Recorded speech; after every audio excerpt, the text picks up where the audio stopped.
Good morning, good morning, good morning. Welcome to the special edition of Morning Tuesday, special emergency geopolitical event with yours truly, Adrian Hanna Dragon. He's an independent geopolitical theoretical analyst, theorist, philosopher, and strategist, and who has predicted what's happening now back in 2019. I was just going to do a little video. It's 11:41 a.m. in the morning, and just going to commence with a little cup of coffee. Some gratitude, although financially stressed, grateful, thankful that my rent's paid, electricity bill's paid, got food, got this coffee, instant coffee, but I got it on that go, so it's pretty good. It's just I have to get the right amount of water, which is parallel to the taste.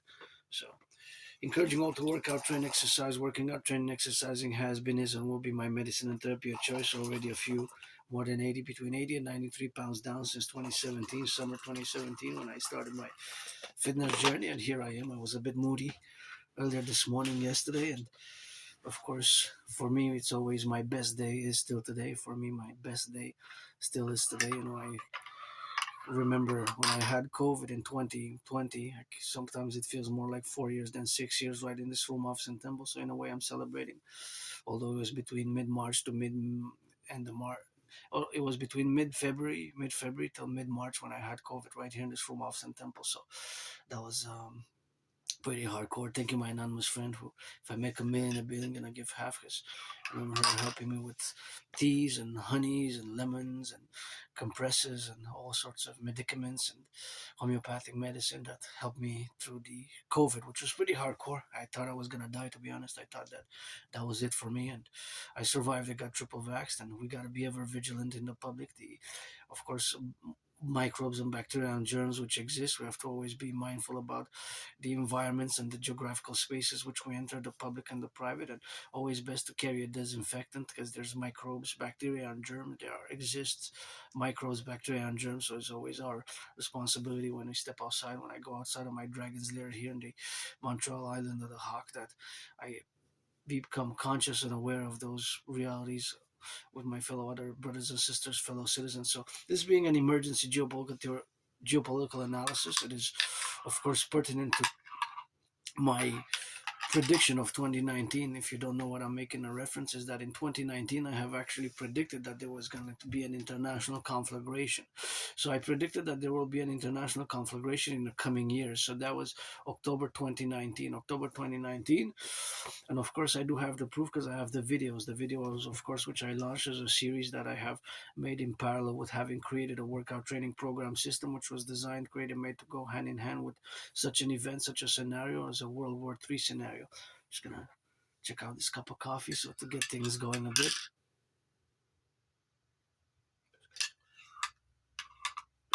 Hope I got the ratio well. The ratio of the coffee per water, as if you know that I do have Asperger's, so there's always mathematics, percentages, divisions, additions, percentile calculations, ratios, speed, velocity, things of that nature. There's always, at a point in time, there's always mathematics. I'm no Claude Shannon or am I a mathematician advanced, but of course I do my Aspie math because people with Asperger's, which is one and the same with the ASD level 1, autism spectrum disorder and high functioning autism is the same.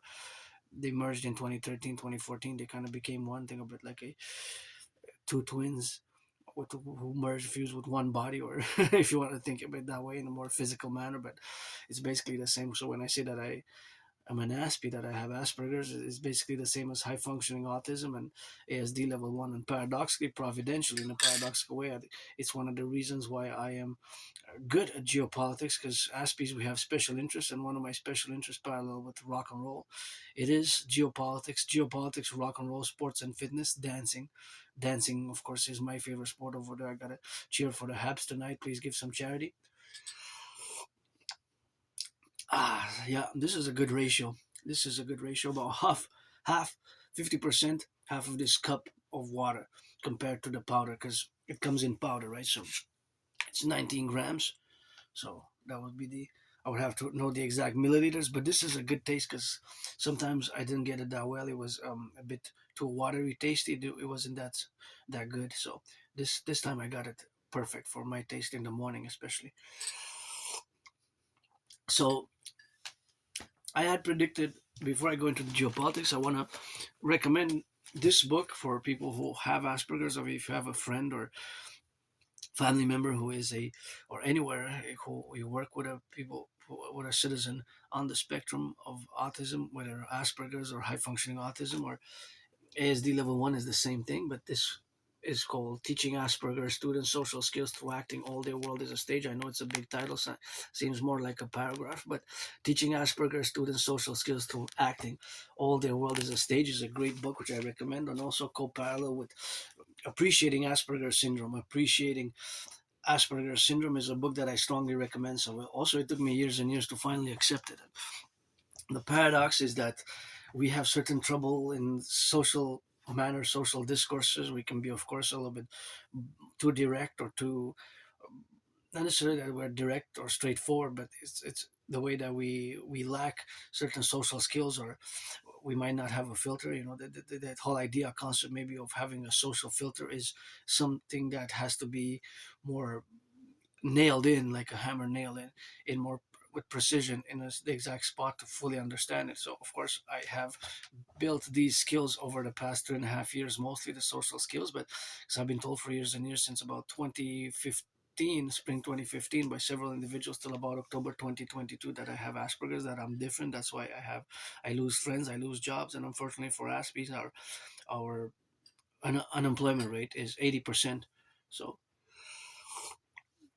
I applied to many jobs, many employment opportunities over the past, since the beginning of the year. I applied to many. Even 2 days ago I applied, and yesterday I did some research. Maybe today I'm gonna apply later on tomorrow. So every other day, or every day, almost every week, I apply to different positions, and I have been applying since the beginning of the year. And some have responded that they're gonna get back to me, or there was nothing fruitful up to this day. But I'm always open for business. And if you're 18 plus, friends with benefits, I don't want to waste anybody's time. I don't want to waste anybody's time. If you're 18 plus, man or woman, black, white, or rainbow, I'm androgynous, pansexual as well, but that's just part of something that I desire. So I'm going to just focus. If you're 18 plus, that is, you have to be 18 plus. Friends with benefits slash services from the 21st century, and for me, even though I suffered being depressed and suicidal, today is always my best day, and I have to make an important point because it's valid for our geopolitical analysis. That, of course, 2 weeks ago there was a radio television, was actually, it was on the radio, it was not on television, but there's co-parallel news and discourses and discussions on the television that kind of course confirm what's, I'm just going to say what has been said on the radio, what the discussion was on the radio, pertinent to the Canadian population, to Canada, that about two-thirds, which is a vast majority, 66%, right? That's two-thirds of Canadians born between 1947 and 1996 are nostalgic about the past. Now, me, I don't have nostalgia. I don't have sentimentality. For me, my best day is always today, but I live with my routines. I wake up, I do geopolitical analysis, I write rock and roll songs, always rock and roll for the firefighters, the butchers, the bakers, the nurses, the truckers, the electricians, the plumbers, the welders, the construction workers, now those daycare workers changing diapers, the teachers teaching some math.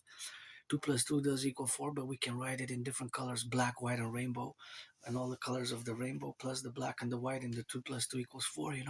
Because I have emotions, feelings, sentiments, and we get moody, get upset, but I conquered depression. A lot of Aspies people who on the spectrum, people have Asperger's or HFA who are Aspies like myself. There's a very high disproportionate number, more than 8-9 times the number of Aspies who suffer depression and suicidal. Because Asperger's is not a mental illness. It's just that it might be misunderstood and perceived as mental health challenges and mental illness, but it's not. It's not. It's definitely not a mental illness. It's just a neurodivergence. It's a neurodivergence, and we see the world differently. And paradoxically, we can have our strengths. Aspies tend to have a above average mathematical skills and above average linguistic skills. So the language and mathematics skills, they kind of are above average compared to you, the vast majority of the population, the populace. You are the 99%, and us Aspie is the one, more or less than 1% of the population. We have to build bridges of understanding, bridges of the work, cooperation in all things of civilization and nature. And that's where my dream comes in, of for both civilization and nature, the dancing goddess and the dragon kingdom, to create the two complementary covenant and cooperative institutions, and of course to realize and fuse Canada, United States into the mass public-private partnership structure thereof. So of course the reality is on the ground is that the world has changed, and we are living in tough times, even in Canada. If you just look at the statistics and the mathematics, the fact that food bank usage has more than doubled in 7 years. Think about that. Food bank usage has more than doubled in 7 years. Food bank in 7 years, not 20, not 30, not 40, not 45. But in just 7 years, the fact that food bank use has doubled is it shows you that economically, financially, commercially, there's a growing segment of the population that is struggling, right? And I gotta thank those who do an increase in my food security, because I still have food that was donated. Actually, in the fridge, I got some bread. I got some. I'm probably gonna cook for lunch mac and cheese. So those boxes of mac and cheese were donated. Actually, I'm gonna take 2 boxes of mac and cheese now. Hold on.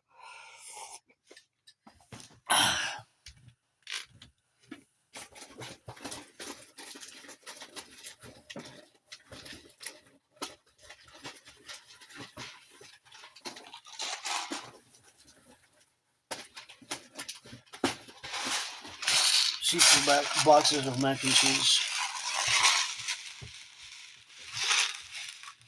Boxes of mac and cheese, and their best before date is December 2025. But even after the best before date, usually they're good for a year and a half. I worked in food banks, and I volunteered in food banks, so I know that of course the best before date is not the same as expiry date. So when you see best before date, right, the best before date there, see, it's not the same.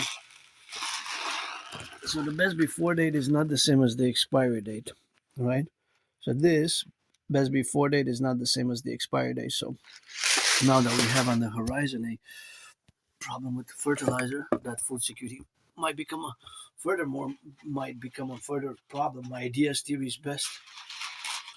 Get acquainted with hundreds of my transcripts and the CIT citizen integration theory, the DRT debt refusion theory, the DFT. And thank you for the donation. This is gonna be my lunch on a budget. I'm gonna make some mac and cheese, and it's gonna probably have leftovers for that. And I'm always grateful to have a little bit of food security because it's important. And I gotta salute the truckers, the of course the train conductors on the freight train, the truckers always for the 10, the 50, and the 3. The truckers on the road now, maybe they're also moody. They need more than a rock and roll song. Maybe they need a good hug and a good massage. Because sometimes you need more than words. Sometimes facta non verba, action, and not just words, but deeds as well as practicality and things of that nature. Myself included. I wish I could afford a good massage therapy session, but if you're 18 plus, Dragon Rainbow Dragon Adrian Hannah Dragon needs you for that. But back to geopolitics, it is my special interest, and of course, Aspies we can excel at special on our special interest, and definitely in the realm of geopolitics, that is where uh, my strengths lie, and parallel with dancing and rock and roll.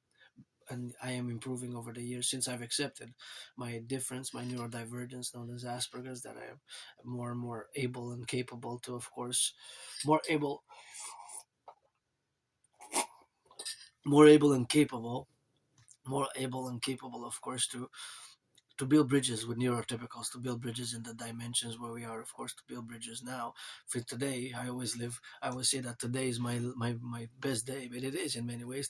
For me, since I do not have nostalgia, when I go back in the past before 2017, that's the year when I kind of started turning my life around because I was depressed, suicidal, and depressed, suicidal, and joyous, become more joyous and joyous from being depressed and suicidal. So after 2017, when I crossed Canada coast to coast, having crossed Canada coast to coast in 2017, that was a year. Well, actually, it was 2 months, August and September. In August, 2017, we took the bus and went to Vancouver, BC, and then in September 2017, we took the train, and it was 25 hours and 44 minutes, of course, by plane, by train, 25 hours, more than a day, and 22 minutes by train from Montreal to Halifax, Nova Scotia. From Halifax, Nova Scotia. So that's of course the reality where we have endeavored to be, to do. And that event in my life really changed my life, because I was depressed, suicidal. I almost ended it, almost killed myself, I guess. Committed suicide. I was suicidal for a few years, and I lived in a moldy place. When I go back, and then as far as my memory is very good of the past 8, 9, 10, 11 years, then 11 years and a half, 11 years plus, it just becomes foggy, and there's like a blackout before early 2014, like February before 20 before February 2014 or late October November 2013, before that period. So kind of gets foggy and then like blackout before October 2013. It's yeah. Personal life memories don't affect like skills, mathematical skills, or language. I speak several languages here in Quebec. We made that La Belle Province. We got a new prime minister since last week. It's 6 days now. Christine Frechette, auntie. I call her auntie, as I call Uncle Legault, but I'm not a CAC member. I'm not a member of any political party. My universal revolutionary centrist is timely for what I predicted in 2019 and the post 2019, the era which we live now, which I predicted that is going to happen generally. So when I say that I'm a universal revolutionary centrist, you also have to understand that my universal revolutionary centrist is North American centric, primarily for the 63 complex, meaning the 10 provinces, 50 states, and 3 territories of the North and the South of the North American Collective, right? Because it constitutes a North and South, Canada being North and the United States being South. And of course, Mexico is part of the North American Collective, such as Haiti, Dominican Republic, Cuba. Of course, Cuba is a paradox because they're socialist communists, but Jamaica as well as those countries, but primarily Canada, United States into the integral maximum. So now I want to focus on the realities of this new war, the Iran war, the Iranian war. So the Iranian war, which began by the joint military operation, the United States' Epic Fury. Epic Fury co-parallel with the Israeli Roaring Lion. Last year was Rising Lion in 2025, and now it's Roaring Lion. So these two joint operations, of course, caused what I call, of course, what I discussed. I'm probably going to have to discuss it again, and in the coming days, going to probably discuss it and do a shorter video just on the specifics and the relation of that. But I'd have a discussion from 2 weeks ago that if you're aware of North American football gridiron, right? North American football gridiron is Canadian as well, right? It's a gridiron, North American football.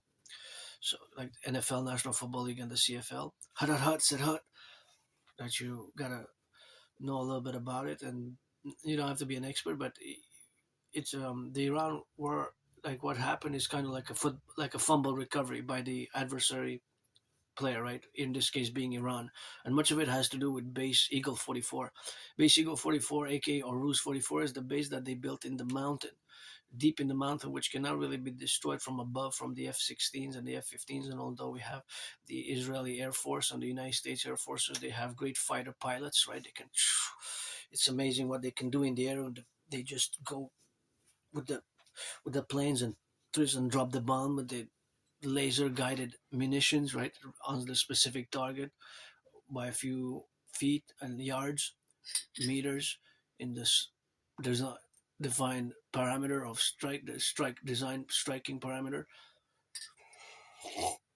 but nonetheless, it seems like that base 44, it's not affected, and we're not able to.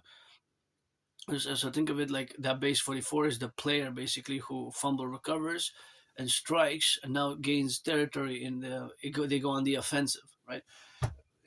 In football, if a fumble recovery, right, it happens when I'm going to take a ball to demonstrate. So you got offense and defense. So the offensive player, the quarterback, passes to somebody or passes the ball or gives the ball to the runner, right? The runner running back, if he runs, gains a few yards, gets a few stiff arms, or if somebody catches the pass and starts running to gain yards to go for the touchdown, right?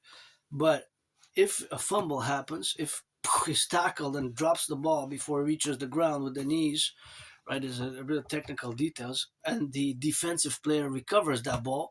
The defensive player has fumble recovered the ball. So now it switches. That defensive player becomes an offensive player because that defensive player who recovered the fumble, he could just knee it down, and then the teams change, right? From offense to defense, they change. The plays reverse, right? The other team goes on the offensive and the other team goes on the defensive, right? There's a switch. So basically, then what happens is that player who recovers the fumble from the defensive team can actually run inside and gain yards, even score a touchdown in some cases, right? It's possible that even a touchdown is scored. So that is a possibility of a touchdown, scoring of a touchdown, right? Scoring of a touchdown. So that is a possibility. So this is kind of what has happened in many ways. What has happened being that Iran in a fumble recovery and they took the offensive position. And they stroke inside the territory where there's U.S. bases, right? Where there's U.S. bases and U.S. allies, basically Saudi Arabia, Qatar, and Kuwait, right?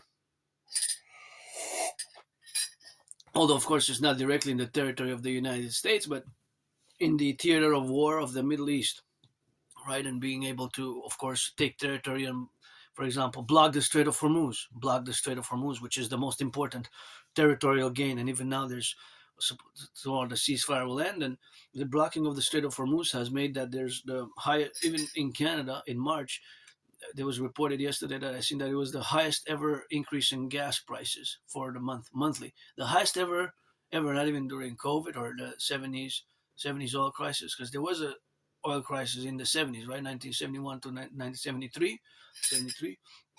And so just to correlate it, right,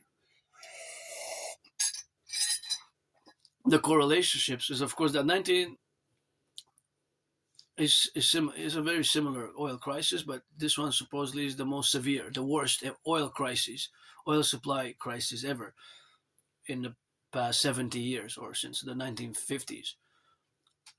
Just the 1950s. So in 70 years, the worst ever on history since I guess the 1950s when we started having more oil production and oil refinement, and the Middle East became an oil producing region. Because before in during the Second World War, there were other regions. You had in Europe, you had more in Europe, in Canada, you had the United States, of course, the United States, Russia, and Romania also in the second during the 20s and 30s. For a few decades, Romania was a big oil producing region in Europe. Anyway, so that was the reality back then, but it's not as it is today.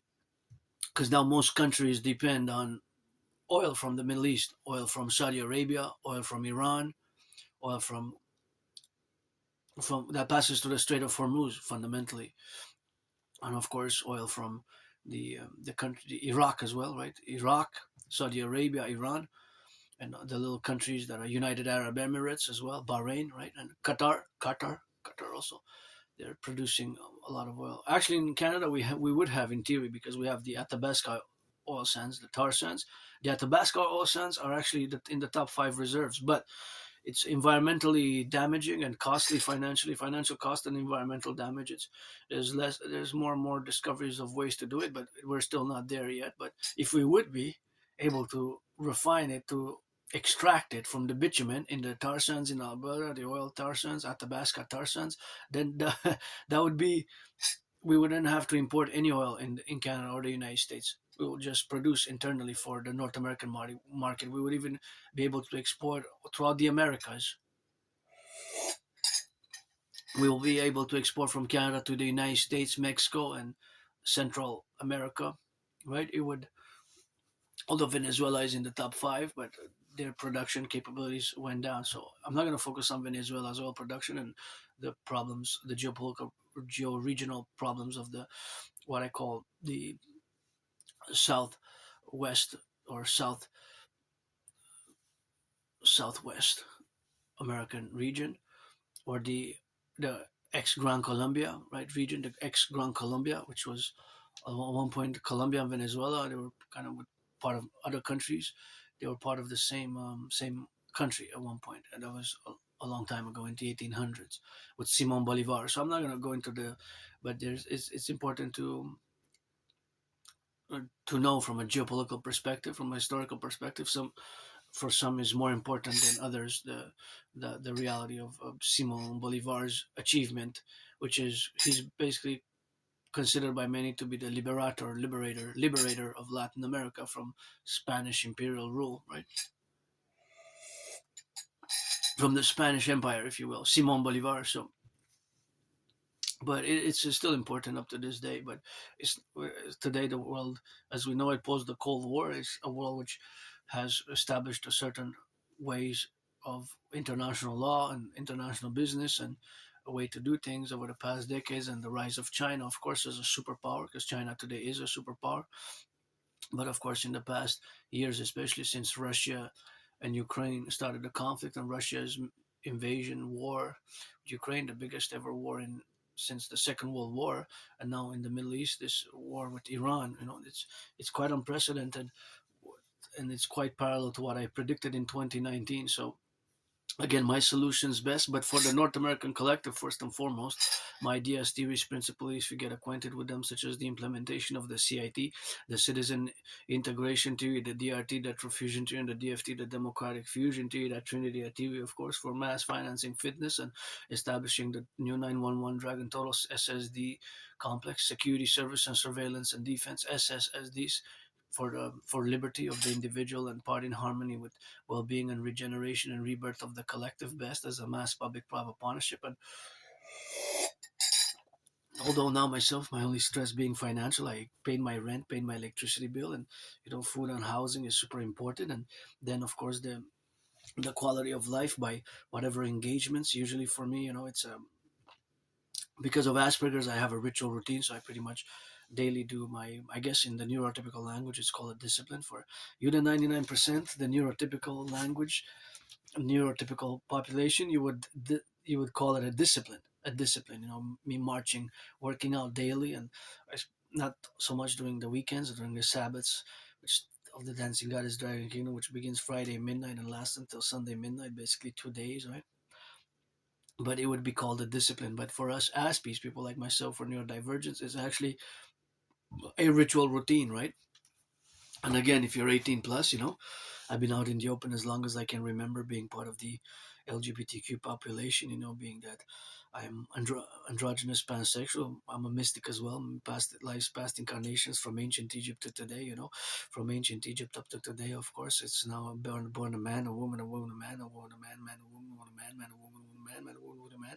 Even though in the United States, I was born post 7076 as a woman, as a man. Now, of course, you get that 50-50, and of course all the relationships where we are now, that of course they have to be protruding, of course, of where the appellations are and the realities of incarnations and mystic spirituality, which is quite rock and roll. At the table is always God, goddess, and of course that I have been born in the United States as a woman once, twice as a man, served in the same United States Armed Forces, 156 years apart. So, and I got those trillions of kisses, 718 trillions every full moon. I get credited from the goddess, a trillion kisses to give to my allies and army. So anybody who wants kisses, kisses, I got the most credited, trillions of kisses, and that's what I got the most. And I don't like violence. I do not like violence, but I am hyper vigilant and played that defense. Played that DDD like I'm carrying a ball, which is, I guess, my brain, my head, I guess, because my brain is different and I am different, and I suffered struggle, but not anymore. I've been, for me, like I said, there's no nostalgia. Eh? I don't have sentimentality or nostalgia. Sometimes I get moody or whatever. I guess PTSD. PTSD. But I guess, but I'm pretty joyous. I'm pretty content with my life. I'm pretty happy. The only thing I would actually want to to be more happy and joyous would be to buy my anonymous friend a house. Here in Montreal. If I could buy her a house, that's why I've been challenging Donald Trump to a boxing match since 2018, and she gave me those gloves, those red gloves, auctioning them for $1 million. A million, and auction them for $1 million, and that's what it is now. $1 million. Maybe put it a billion, maybe 15. 7 years. I've had them for 7 years. Yeah, wow, 7 years already. 2018, October 2018, and then before that, I started challenging Donald Trump to a boxing match, and she got me this gift. Great gloves. I put them to great use. I of course sweated in them. So I added some dragon sweat because the motto is nobody's born a dragon, not even myself, with blood, sweat, and tears to turn that A into an O. And sometimes I discuss with my HGA the dragon, and gets me a little bit of fire and says, "Get out of here, do me 10 push ups, you piece of dust. Gotta ensure freedom, you limp dick dicklet." I said, "That's general code name, limp dick dicklet," but that's that rock and roll, I guess. But it says, "Get your rainbow 6 inches out of here." So that's what it is, and auctioning them for 1 million, 1 million. And that's what it is with that rock and roll. And it's some things which we have, to endeavor and to be, and auctioning them for 1 million. And I would love to fight Granddaddy Trump on the Canadian-US border. And the paradox of Granddaddy Trump is that even before Granddaddy Trump got reelected, I didn't necessarily, I was 50-50 on Granddaddy Trump's reelection. I was 50-50 on it. But of course, Granddaddy Trump got elected, and my advocacy for the fusion, of course, of Canada and United States via my Trinity theory was even before Donald Trump reimposed and decided to impose further tariffs on Canada, and the further deterioration of relations was when Biden was in office. Actually, it started when Biden was in office during COVID. But of course, for my fellow Canadians, I gotta say, because I do always say that the king is absent, and it frustrates me. It, I guess more in a geopolitical sense, and as a citizen, not just because I've suffered, struggled, and lost jobs and lost friends, and because I really have no nostalgia, and it's because just politically, the fact that our Prime Minister Uncle Connie pledged allegiance to the King of England and his heirs in 2025. Last year, every Prime Minister since John A. Macdonald, Trudeau included, and Harper included, and our Prime Minister can think about that. Uncle Connie pledged allegiance to the King of England and his heirs, not to Canada or the population of the citizens of Canada, which should have been the citizens of Canada and a constitution. And I would say we should have been a republic on the 1st of January, the year 2000, 26 years ago. We should have been a republic. Should have been a republic, right? We should have been a republic. It's a long time ago. It's not. It's not working anymore. Even the majorities, how the crossing of the floors is being controversial because it's a really an unelected majority, right? That because several, I think, since in the past 6 months there were five total that crossed the floor, 4 or 5 from other parties, mainly conservatives to liberals. So some argue that it's an unelected majority, and that practice is quite controversial in many ways. Anyways, now that's the geo relations of the politics of Canada, which I say the king is absent. We should have been a republic long ago. But the satisfactory appellation or the satisfactory nature of my solutions best. And again, I go back to 2 weeks ago when it was a discussion on the radio that there was the vast majority of the population, the populace, is nostalgic about the past. So, being that they're nostalgic about the past, of course, confluences, of course, the nostalgia about a past where they view it as having been better economically, socioeconomically, culturally, or socially, economically, culturally, right? Or basically economically, financially, commercially, business wise, and social culturally. For more, different individuals or segments of the population place more priority on economics or business finance, and the other one's more on the social cultural. But for me, social cultural, well, for me, I guess my sports and fitness and dancing, and I love hockey. Although dancing is number one for me as a sport, I love hockey, basketball. Well, actually, baseball not so much, but I watched when the Blue Jays were playing in the World Series. I did cheer for the Blue Jays because I said, "Hey, bring the series to Canada." But I enjoyed it so a little bit.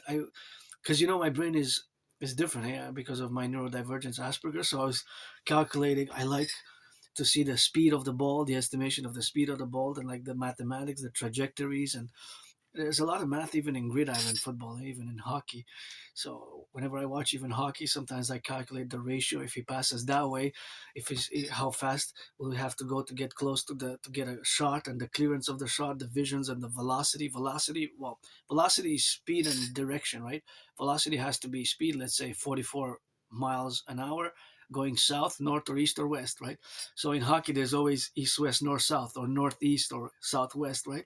Because you break it into the trajectories, right? You can draw a circle around, and they could also be degrees, right? Because around the player you can formulate degrees. So I always see angles and degrees and mathematics when I watch hockey. It's like math. What math? There's no math. Well, there is. There is. It's just you have to spend a few. Well, because Asperger's sometimes it requires patience with us, and after that you see, oh yeah, I finally see it. I finally see it. I finally see it. Yeah, you're right. Or it's not that I'm right. It's just that the grand architect of the universe, the grand mathematician, God goddess, who spat from heaven mathematics to us humans, or farted it, I don't know.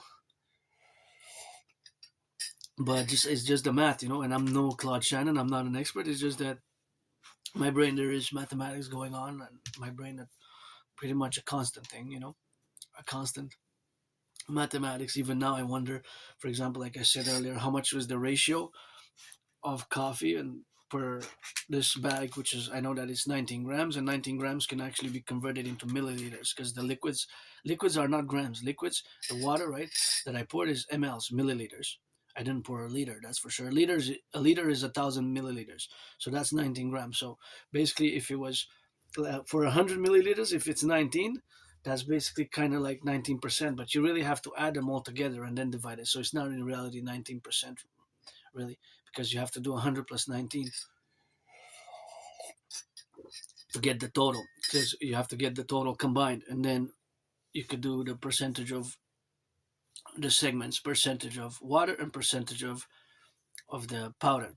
Anyways, so yeah, I don't have nostalgia, but it was quite surprising that the vast majority of Canadian citizens born between 1947 and 1996, the vast majority, they viewed that Canada was better before Trudeau. So basically, the era between 1980s, 1984, 1989, 80s to early till 2015, till about the election, even the Harper era, which lasted about almost 10 years, right? The Harper era. Thank you to my anonymous friend for this little coffee beans. Well, they're actually chocolate.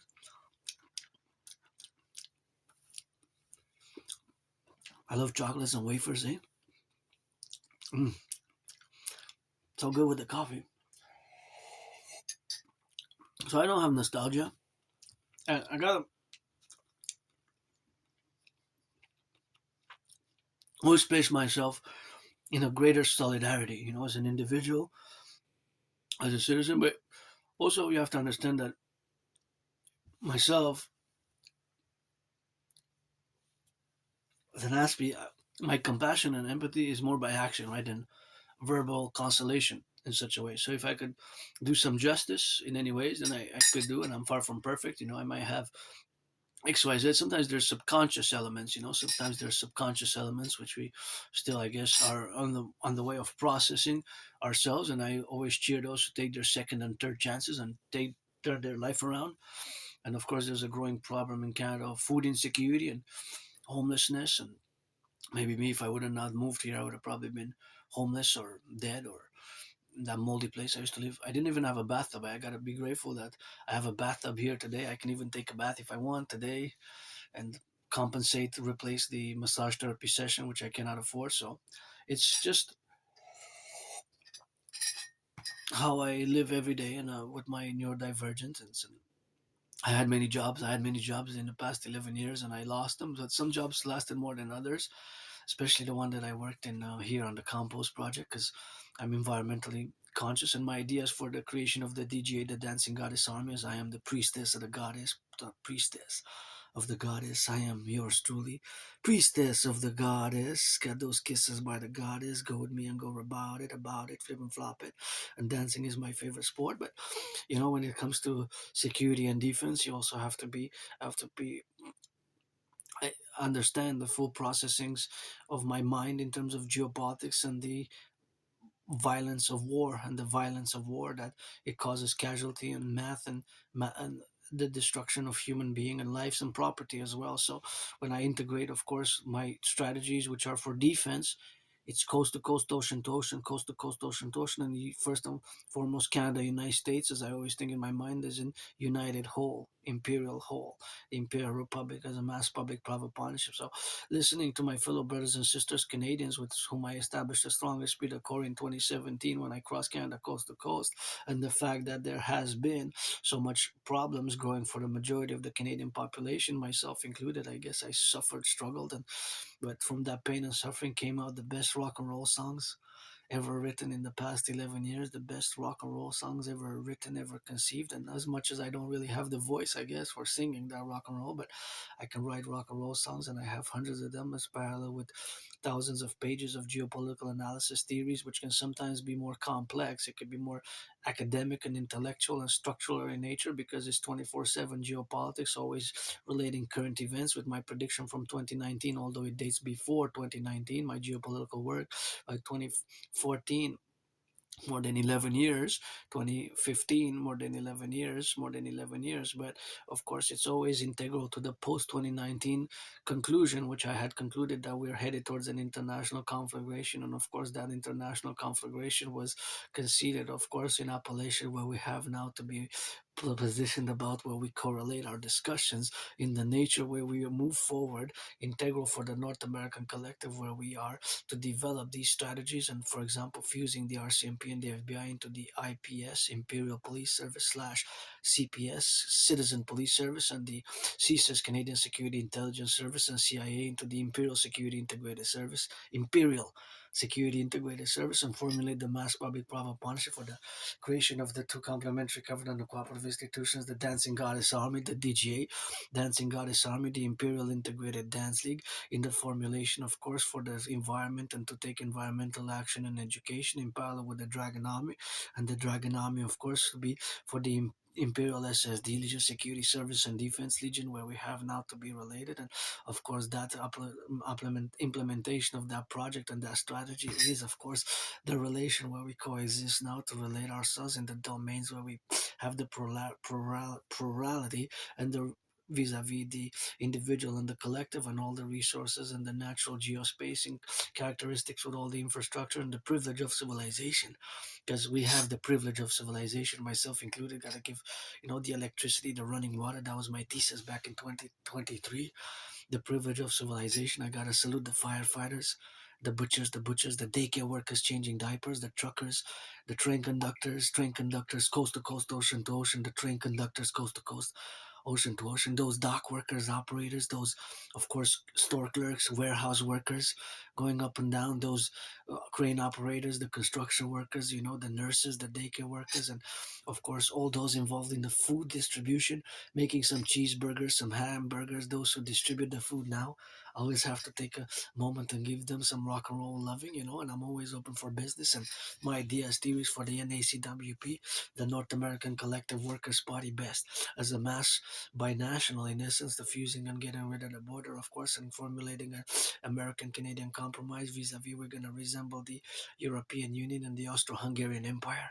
But we're going to be what we are, what I call our common manifest destiny of the twins of the greater North American family, our common manifest destiny of both the United States and Canada as a new collective civilization to fuse for a total security service and defense plateau, where we public-private partnership finance citizens fitness, citizens activity with Palantir and my brother Scorpio, Bill Gates, and all the internet service providers and all the 5G, 4G, 5G telecommunications operators and all the institutions and organizations to mass finance fitness, mass finance environmental cleaning endeavors, mass finance marching, walking for an hour, mass finance doing 100 push-ups, mass finance fitness for the health, and mass finance tourism, which is part of the imperial dream, of course, for the manifestation of the 63, which is the ideas to use of yours truly, Adrian Hanna Dragon, who I died here being reborn during COVID, and my best day is still today, eh? My best day is today. I don't have nostalgia, sentimentality, but sometimes I get moody and I guess get live with my PTSD. Although I do not like violence, but I am hyper vigilant. I'm survived a vicious, murderous, homicidal in nature surprise attack years and years and years ago, probably 2013. I'm gonna have to go retrieve my archives. I went, but they closed at 3, so I'm gonna have to go again. I gave the new and last deadline, July 1st, for both retrieving the archives from the Jewish General Hospital to when I went to do the procedure and to propose again for the third time a marriage. July 1st, final deadline. July 1st, final deadline is to propose again a marriage. I'm gonna propose again. Special one because I'm androgynous pansexual, so friends with benefits, friends with services, and that's what it is now. We gotta get a little bit for the firefighters and salute the Hydro-Quebec workers of the past, present, and future who built 63 dams. That's why I'm doing this video with clean, zero pollution, zero emission energy, with clean, zero pollution energy, of course, which of course this electricity is clean, zero pollution, and it does not pollute. It goes to the United States, and of course from the United States it goes, of course, all the way to the from here it goes to the United States, several states, and it powers all the way to Manhattan Island. That's 1/5, 20% of Manhattan Island is powered by this electricity, which is clean, zero pollution, zero emission. It does not pollute. It does not pollute at all. Well, it does not really pollute at all, really. And it's by hydroelectric power dams. I want to go see the Bay James. I want to go see the Bay James, the construction, the dams. I want to go see the dams. Something that I will to go see and to meditate, and because I gotta say some thanks. Also because we have the greater privilege. Every millionaires, billionaires, every citizen has it, myself included. Those everybody has the privilege of civilization and interacts and more or less with it in a given point in time of the day. But electricity, the aqueducts, the sanitation, the streets, the pedestrian streets, the highways, the bridges, the highways. We have to work to do together. We have a lot of repairing to do. We have a lot of repairing to do. So all my brothers and sisters will also go come to join us. And my brothers and sisters, if you're black or white or a man or a woman or trans man, trans woman, if you're 18 plus, you have to be 18 plus for that play. Then Friends with Benefits, Montreal Island of the Hawk, my second home, Mount Royal, and it's something that we have to be considering, or you have to consider, right? But the manifestation, of course, of the plurality of the engagements what we have now is, of course, the dictum and the strategies which we have to implement, especially vis-a-vis my Trinity activities. So back to that, well, it was actually like a survey which was conducted, and 2/3 responded that they have a better, they have nostalgia. They see Canada as being way better, even considerably better, way better slash considerably better before Trudeau. So the Harper era, the 90s, 80s. And of course, the statistics, the mathematics indicate that the socioeconomic or economic social, social aspect has deteriorated. Now, for the social culturally, myself being an Aspie, I would be more integrated on the margins because for me, it's rock and roll, geopolitics, and dancing, and being part of the LGBTQ community. That's where my kind of social culturally enters for me, being I lived isolation, losing friends, losing jobs, 80% unemployment for autistics. And 2 days ago, it was on the news and on the TV that some great news. It was got to celebrate a fellow as we had a certain adapted work. I don't need much quote unquote special needs. I don't need much support, much more understanding and more understanding than special needs in the categories of I don't need much assistance because it's high functioning autism, but I've been getting better at social understanding, social nuances, understanding social settings. It can be, for example, an Aspie might go, like the dressing, the attire. I gotten better at it thanks to my friend. That there's certain places you have to dress a certain way, right? I realized that, but it wasn't that obvious in the past, and of course now I'm more able to build bridges, and especially now we're gonna and especially bridges that are mutually beneficial because I am a philosopher and an artist and my rock and roll songs rock, but of course I'm financially stressed and struggling, and of course that dimensions where we are now is to be represented in the aspects where we have to relate ourselves with. So that relationship is there where we have now, and of course that domain is of course the category, of course, of being integral in the aspects of the relationships of having this vis-a-vis the plurality of the domains which coexist in the strategies of the fusion of Canada and the United States into the Imperial Republican complex, which for now I'm gonna leave to the side because you can check my other transcripts and ideas and theories. But of course, as we are now integral to the aspects of this North American civilizational complex and the realities of the outside, the geospace outside of North America. So the Iran war reverberates in terms of that there's a growing living crisis, and there's a problem with the fertilizer. Now, the statistics have to be revised, but supposedly 70%, which is a very much the majority of farmers in the United States, are not going to be able, of course, to process, or they're going to not necessarily not be able, but it's going to be tougher financially because of the growing fertilizer costs. Because the Strait of Hormuz blocks a lot of fertilizer, right? So the fertilizer has to get to the markets for the farming. So there's a growing food insecurity in Asia, and of course, there's a discussion of even energy rations because supposedly we're going to run out of oil in the coming in the by May, or not necessarily we, because we produce here in North America, Canada, United States, but those who are reliant on importing oil from Saudi Arabia, Iran, Iraq, the Middle East, from Kuwait, Bahrain, United Arab Emirates, those who are, of course, in such a way that they have to import oil. And of course, the growing cost of living is a fundamental to everything that we do, especially in housing and food security, primarily here. And it's the construction workers that build the housing. And that is, of course, the relationships of where we got to coexist now, where we get the domain, of course, of the instrumentality of the instruments which we have at hand, and then their implementation vis-a-vis us as a North American collective, as well as then further extending it to our NATO allies in my ideas theories for the North American collective and NORA and NATO complex, as I call it, from a military geopolitical perspective. But the Iran war, now the question is that the blockade of the Strait of Hormuz, it seems to be causing several effects, or are starting to cause several effects, such as the, if you will call it, destruction of the petrodollar. Now, the destruction of the petrodollar, or because it seems that Iran is calling for oil to be traded in yuan, which is the currency of China, right? The People's Republic of China, because Taiwan is known as the ROC.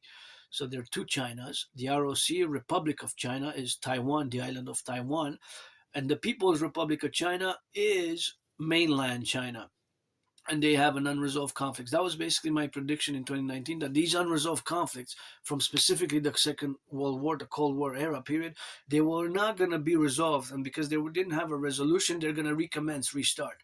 So basically, that's what has been happening, right? As, and I guess in many ways, certain nostalgia goes there. Now, of course, having analyzed Putin's, for example, discourses, there's big nostalgia factor, big sentimental nostalgic factor about the past, the Soviet Empire, Soviet Union, the USSR, because Ukraine and Russia were part of the same political structure, political entity, the USSR, the Union of Socialist Soviet Republics, right? Before, in the 80s, 70s, and for many, many decades, right? There was no Ukraine and Russia as we have them today after the perestroika. This in 1991, December, end of December, I believe December 26th, 1991, the perestroika, right?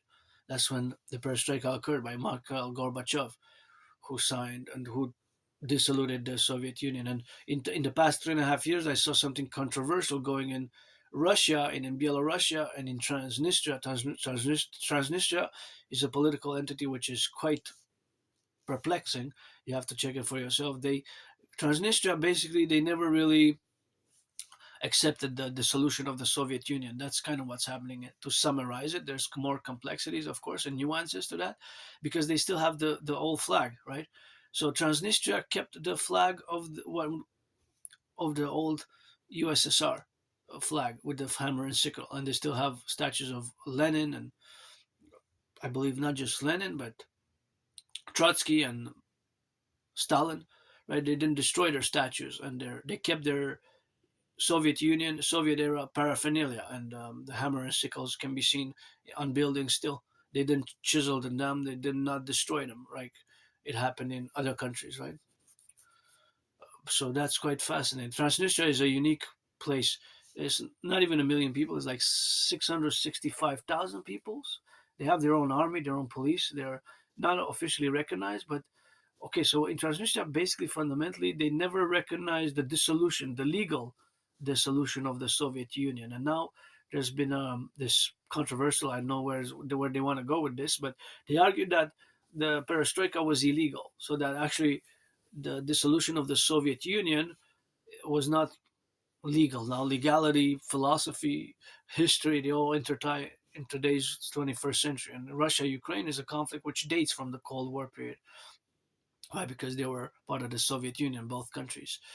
Now, Ukraine, of course, was not part of NATO. Now, the interventions and the support, the financial support, wasn't there to make the decisions. But if you can check my past discourses, that would have been for foreign military assistance and action or assistance and action. It's always a sort of referendum and applying for the NATO complex, what I call the DMAA, the Direct Military Assistance and Action, and which in parentheses it has the C for consequences. So that's basically not just a theory but a philosophy but a strategy to implement. It's called the DMAA, Direct Military Assistance and Action, and its potential consequences. I started discussing it years and years ago. It can be complex, academic, but it's for NATO. So just like the motto of NATO is "In animus consuelo liber," so is my theory to be not just deliberated, because that's what in animus consuelo liber means to say and translate, but in animus consuelo liber is of course a mind unfettered in a mind unfettered in deliberation. So the mind which is unfettered in deliberation, that is the motto of NATO, the North Atlantic Treaty Organization, which started in April 1949, and Sweden is the 32nd and last member to have joined. So the thing that the occurrences in geopolitics, of course, vis-a-vis Iran, is of course the concordance of, is China and Russia helping Iran, right? Is Russia and China helping Iran? Because if we helped Ukraine, right? If we helped Ukraine and Taiwan, you have to see it from the geopolitical perspective, right? From that geopolitical perspective, that Russia and China have an interest to help Iran by providing weapons, because NATO member countries provided not only humanitarian assistance to Ukraine, but we provided weaponry and munitions and armaments, right? And armaments.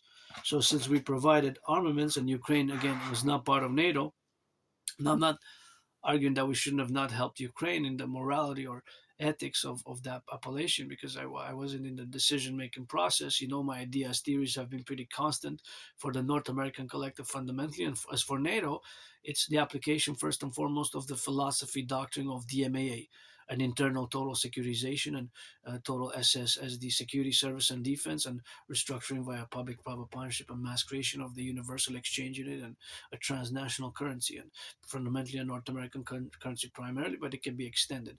So vis-a-vis also the question of Israel, Israel of course was not part of NATO, is not part of NATO. Before October 7, 2023, I was I was advocating, of course, and calling for what I call Project Genesis 33, which was the political, social, political advocacy of both Mexico and Israel to join simultaneously as the 32nd, 33rd. But Sweden joined, and since Israel was attacked on October 7th, and they started the war, the retribution war, the war re- response by war, waging war still, it's happening still today. It hasn't finished, hasn't finalized in a truce, and the ceasefire is fragile. And so, because technically a country cannot join NATO while it's at war, right? Because NATO's, think about that. NATO is a merely defensive organization, but Article 5, which states that when one nation member state of NATO is attacked, the other ones have to come to its help to come to its help. So basically, they were attacked, and that attack, the Article 5 was only invoked once during 9/11, right? 9/11 was the only time when, of course, it was involved. The only time, of course, when NATO invoked Article 5 was September 11th on behalf of the United States. Paradoxically, think about that. The NATO Article 5 was invoked only once on behalf of the United States. So now, if we have, of course, to look at Iran, and we have to look at the reality of Iran, is that we have to state clearly that both Russia and China, which have solidified their military alliance in the past 4 years like never before, is kind of Russia, China, Sino military, political, financial relations, and of course their expansion of BRICS, right? The BRICS has expanded. The BRICS have they added several countries, and of course their Shanghai Cooperation Organization. But nonetheless, China and Russia, because of Ukraine and Taiwan both have a unified by national geopolitical interest to help Iran, in this war. So if I can sum it up and end the geopolitical emergency discussion with this, Russia and China have a geopolitical grand interest to help Iran, not just because of the Belt and Road Initiative, but the Belt and Road Initiative of China, which was launched, I believe, 2010, which was quite an ambitious way. And some say that it was a strategy to achieve economic, commercial, financial dominance, and the way that they have achieved, for example, the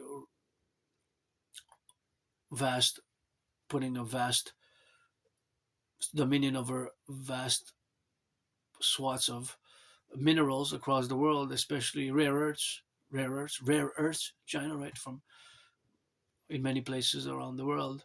So that is something which we have to correlate and expound on and be aware of. But nonetheless, China and Russia, without any geopolitical doubt, or it's pretty clear and straightforward, precise, that both China and Russia, they have an interest in supporting Iran. Are they supporting Iran? Some say yes, some say no. But we do know that before the war, that Iran and China, for example, signed somewhere of an equivalent of an oil deal, petroleum deal, worth around $400 billion. 400 billion. A billion is 1,000 million about the value in U.S. money, monetary value. So if you think about that, 400 billion in U.S. dollars, that is quite a lot, a big deal that they had with China and Iran. And of course, in the state of war, that deal, well, is it negated and how it's put into practice, right? There's all the international law and international legalities of war. This what's happening in Iran since February 28th is it's called a preemptive strike doctrine, usually done in Iraq, right? But it was pretty much a neoconservative idea or strategy, neoconservative doctrine, military doctrine, which is rooted in neoconservatism, which has its roots in the 60s, right? In the 60s. Irving Kristol, pretty much. Irving, Irving Kristol, the founding father. Now, my universal revolutionary centrism, I guess I could be called the founding father, but I'm not just a father. I'm not your mom, but I'm a 50% a woman, 50-50, Adrian Dragon, priestess and a goddess, man and woman, woman and man. It's always God bless.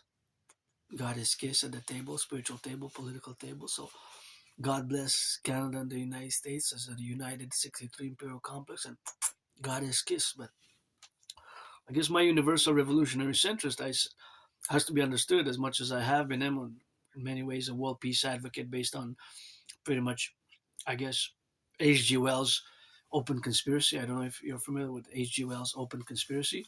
H.G. Wells, a science fiction writer, he wrote Open Conspiracy, where he advocated a sort of a world peace through a sort of a world governance structure.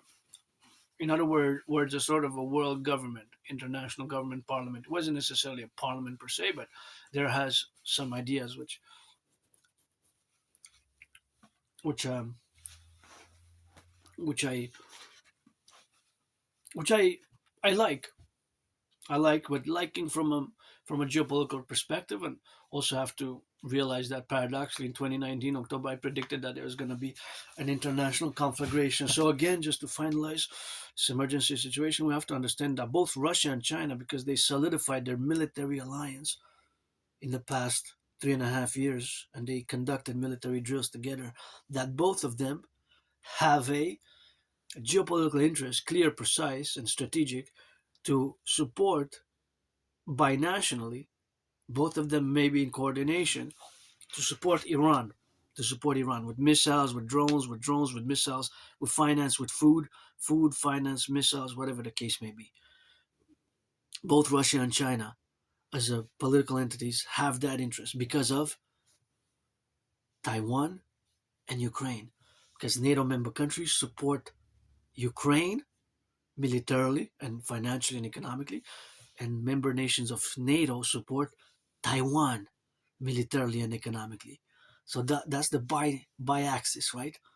And that by axis comes into the focus of the Middle East and Iran today, and Iran. So geopolitically, you have to understand because of those the Taiwan, the twins meet in Iran in a way, or the Middle East because Israel is involved. So Israel, I guess, Tel Aviv, Jerusalem, and Tehran, right axis, and Taiwan and Ukraine, and the other major powers, one being a superpower, China and Russia, because of their nuclear capabilities. They have the most nukes. Eh?